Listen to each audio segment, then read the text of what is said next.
Time now to talk about managing money, and we are joined by financial advisor, money columnist and writer Bola Sol. Hello. Yes, Hi. Bola's written a brand new book called Your Money Life, which is here, which is an expert guide on how to be more financially savvy and boost your bank balance. And she's joining us now.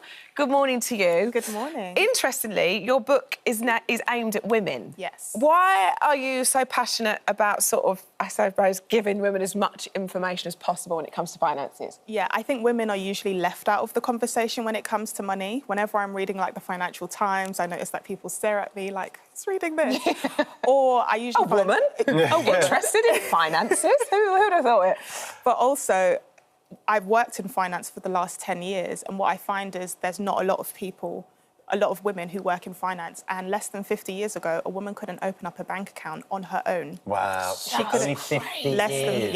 than 50 years ago. That is just crazy, isn't it? 1975. So we're now at a place where we're making our own money, we can get mortgages on our own, but do we know what to do with our money? Do we know how to afford the future we want? And that's why I wrote this. Wow, incredible. OK, give us your top tips. What's tip number one, would you say? Tip number one is check your bank balance daily.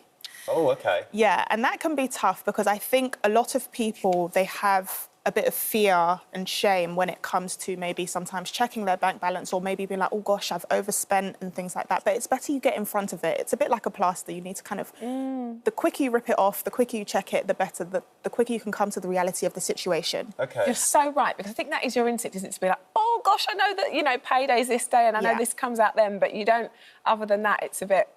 Exactly, hope for the best. Exactly. And the same with, like, if you get letters. I know sometimes people don't want to open letters, but it's OK. And then once you get that, make sure as well that you are actually budgeting. That's incredibly important. So many people need to budget. And a good old spreadsheet. Do any of you use spreadsheets or do you use apps or anything like that? For work, never for anything personal. Yeah, no. but with apps, I mean, with your bank, whoever you bank with, usually they have a budgeting function within it. So they help categorise your spending. So you can see, are you spending too much on takeouts? That's something where I sometimes fall a bit short. That's a dangerous one, isn't it? It really is. For Deliveroo and all those things, you can just so easily spend so much. So much. And it's important for you to see where your money is going so that you don't have to say, where did all my money go? You know exactly where it's going. OK. And you're ensuring so it's tracking it better, really tracking it. Tracking it.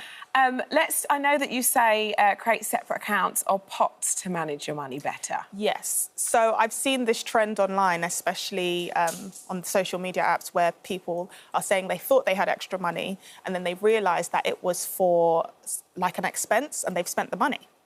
Right. So what I think people could do, if you have pots, is you know that this is for your expenses, this is your spending money, and you're able to prioritise things according to your needs and your wants. So do you mean like things that are perhaps on standing order or things that you've got that you know, whether that's a rent or a car or, you know, however that looks, the kind of musts? Exactly, the needs. That's why I talk about 50, 30, 20 rule. That's a major budgeting rule. 50% on your needs, 30% on your wants, and 20% on your savings and investments. Right. OK. Yeah. And you say you should have sort of an emergency fund as well. Absolutely. Everyone needs to have an emergency fund, especially in this economic climate. Right. Ever since 2020, things have been very rocky. Everyone needs to have 3 to 6 months of expenses in an emergency fund. OK. And then if that emergency fund goes on the emergency that happens, you need to top it up again.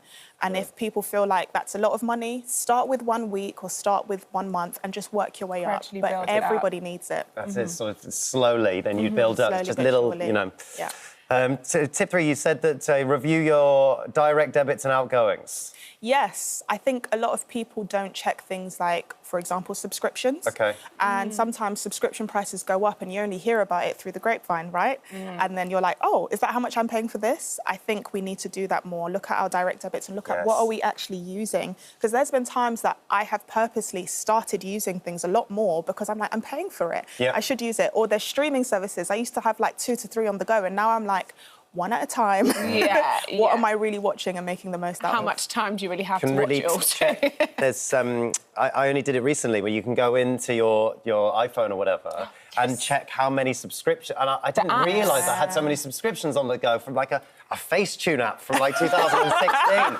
Do you know what I mean? I wasn't using it. Yeah. You don't need it. And I went through it and cancelled it, and it didn't, obviously, monetarily, it's great, but it also just felt like a weight lifted, because I'm like, this is just coming out of my account. How has this gone unnoticed? Yeah, absolutely. Tip 4, you say manage your credit responsibly.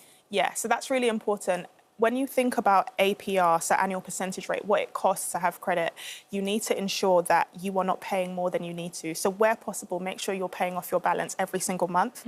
But not everyone's in that position. So if you're not, maybe look into something like a 0% balance transfer card. If you are paying interest on a credit card, for example, that's something people should really look into. And just generally manage your credit responsibly. So being on the electoral roll helps in terms of that, and also just paying everything on time. So things like your direct debits and your credit, and ensuring that you check your score, check your report, because I know people who are, family related and they have very similar names, and sometimes it can get crossed.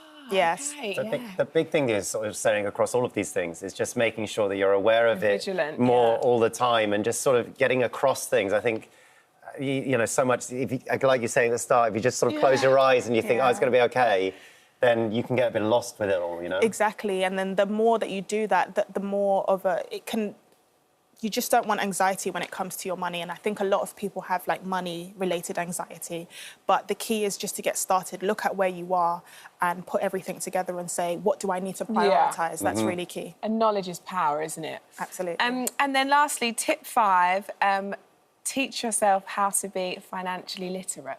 Yeah, definitely. I mean, with my book, hopefully that helps. But also, when you have finance experts who come on this show, it's so important to watch these segments. We use money every single day, whether it's, oh, I want to buy that piece of clothing, or, oh, I want to do takeout, I want to meet my friends, and you spend money.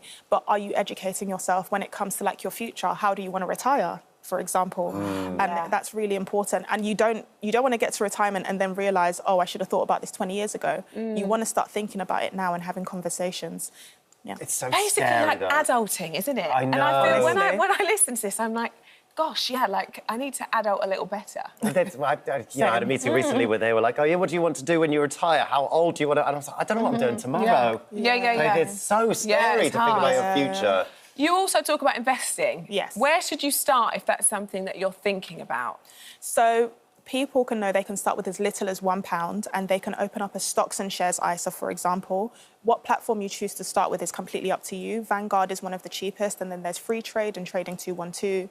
So those are kind of maybe the first 3 people could look at, because there's others like Hargreaves Lansdowne, etc. But the issue is they're more for experienced investors. Right. And you can start with as little as £1, but you need to know your attitude to risk and your capacity for loss. That's really important. And make sure that you keep learning every single time, and you will get better with it. But make sure you invest for your future, because there's only so much your savings can do in alignment as well with inflation, which can override it sometimes. Thank you so much. Honestly. This is so brilliant. And your book's out now. It's Your Money, Life. It's Yes. absolutely excellent. There you go. Yes, And aimed at women, which I absolutely love. Well done. Thank you so much. First this morning as well in the bag. Yeah! Welcome to the gang. I'm sorry it had to be with us. Sorry I'm about sorry. that. Both of you are fun times. Thank you very much. Hi everyone, just wanted to say thank you for visiting our This Morning YouTube channel. Now listen, we upload new content every day, so go ahead and hit that subscribe button so you don't miss out. And we'll see you in the morning.